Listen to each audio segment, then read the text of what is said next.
Paano nga ba malalaman kung magaling yung mage niya, tropa? Unang-una dyan, dapat magaling yung mage nyo gumamit ng damo. Yung damo sa ML, tropa, baka ibang damo yung iniisip niya eh. Yung tipong hindi aasahan ng kalaban kung saan siya manggagaling. Kasi yung mage, tropa, ay sobrang taas ng damage output niyan. Kung di alam ng kalaban saan manggagaling yung mage, malamang sa malamang, mababato niya lahat ng skill niya. Ibig sabihin, more skill na mababato, more damage output na may bibigay niya. So mas mataas yung pag-asa niyong manalo sa Clash pag ganun.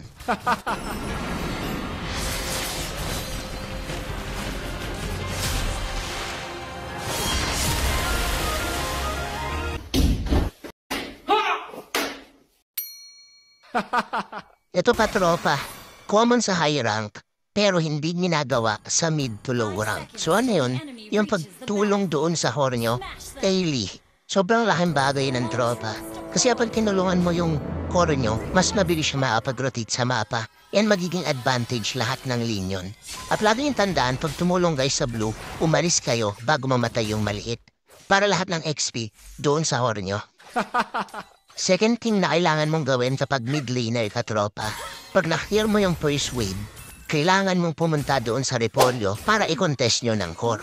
Pero, dito sa senaryo na to, hindi dito yung ikot ng core. Kaya naman, aabangan ko lang sana yung Vexana para mailang siyang kuning kagad yung repolyo.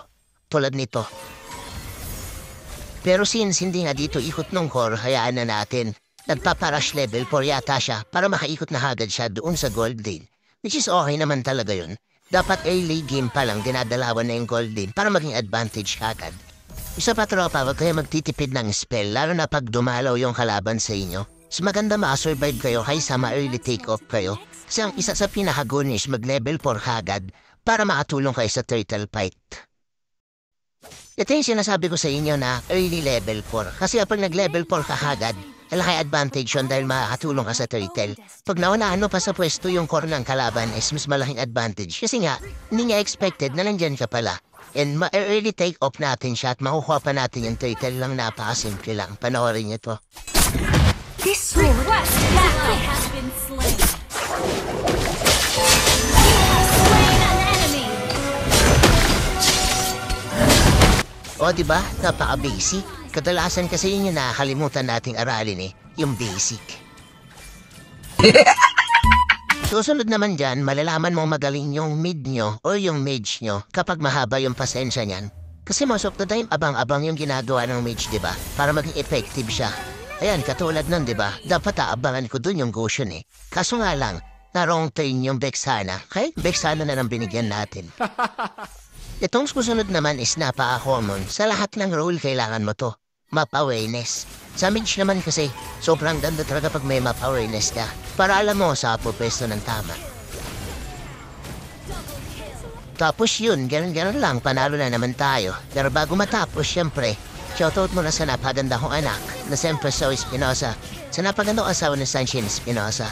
Sa mga gustong sumama or magpatulong magpa-rank up, simple lang gagawin nyo. Share nyo yung video na to, mag-follow. Sinakikita namin yung masisipang mag-share. Let's go. Panalo na naman tayo.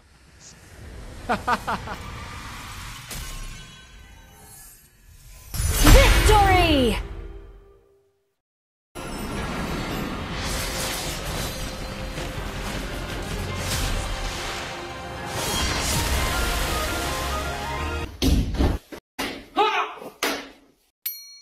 Ha ha ha!